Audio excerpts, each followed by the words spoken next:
Well, that theme has been signalling the start of our movie segment with Colin Briggs for the past few years. As you may know, Colin passed away last night after a battle with cancer.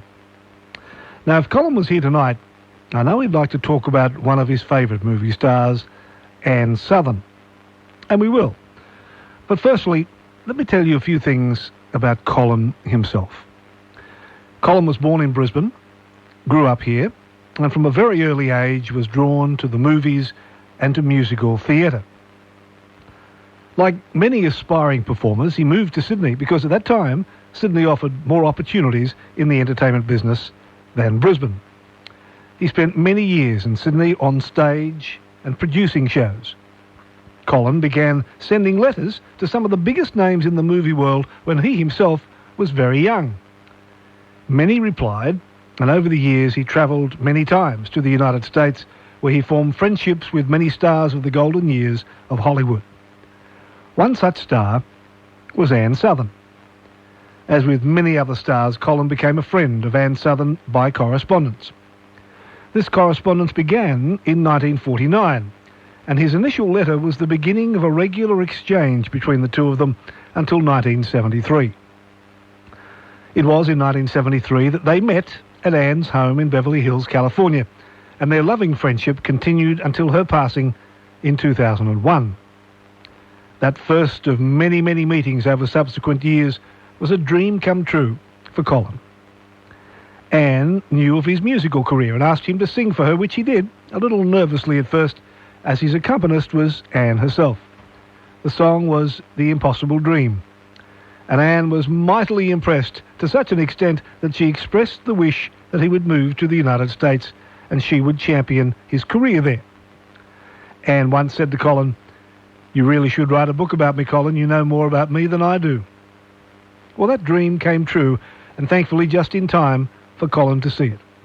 Colin's book, Cordially Yours, Ann Sothern, has now been published in the United States. Advance copies were forwarded to Colin, and it looks wonderful. Over 300 pages with approximately 170 photographs, all supplied by Colin from his personal collection.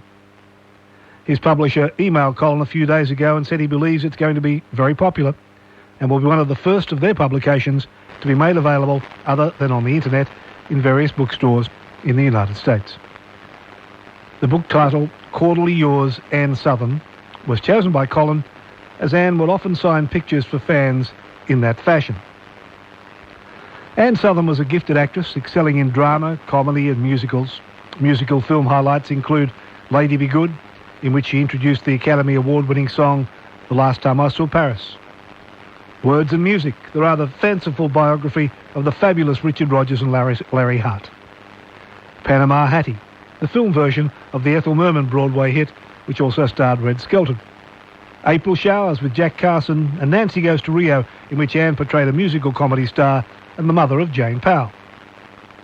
Ann was the star of MGM's hilarious smash hit series of Maisie films, number 10 in all, a role for which she'll always be identified.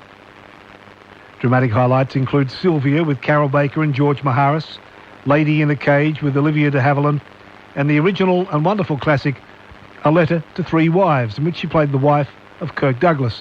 Ann said they sometimes rehearsed at home on that one. Ann's foray into television starred her in the smash hit series Private Secretary and The Ann Sothern Show, and later she provided the voice of the car in My Mother, the Car. Extensive stage appearances include The Glass Menagerie, for which she received glowing reviews for her portrayal of Amanda Wingfield. The Duchess of Pasadena, which played a lengthy repeat season in Chicago due to its popularity, and Mame in Honolulu, for which Ann garnered absolute raves and nightly ovations, which went on forever. The cost of the book is $24.95 US, plus postage in the US of $10. You can look it up on the internet, bearmanormedia.com, bearmanormedia.com, and just click on the name Ann Sothern. Colin Briggs loved to entertain. He and Gordon Hunter put together an entertainment troupe simply called A Touch of Sparkle. They perform shows for senior citizens groups, retirement homes, and anyone who wanted to be entertained. I know there'll be many listening tonight who were privileged to see Colin and the troupe perform. Colin was a gentleman, a gentleman, a man who cared about people, a man with old-fashioned values and old-fashioned values, and old-fashioned manners. Colin and Gordon would come to my place for dinner, and the next day, a thank you note would arrive. That was Colin Briggs, always caring, always sharing, always giving. He loved this radio segment simply because he could share his amazing knowledge of film with us. I don't know anyone who knew as much about films and film stars from that golden era as Colin. And his knowledge, more often than not, came without reference to an encyclopedia. He was just amazing. Tonight was to have been Colin's final broadcast. He knew his health wouldn't have allowed him to continue into the new year. When he realised that he wouldn't be able to speak to you tonight, he wrote a simple farewell that I'd like to read to you. I send my love to Ian, Faith and the 4BC team, and most especially to the chums and faithful listeners to my weekly broadcast with Ian, which has been one of the great pleasures and highlights of my life. Au revoir. Well, I can tell you, having Colin as a regular on this program has been one of the great pleasures and highlights of my life, surpassed only by the privilege of knowing him as a friend. Rest in peace, Colin Briggs.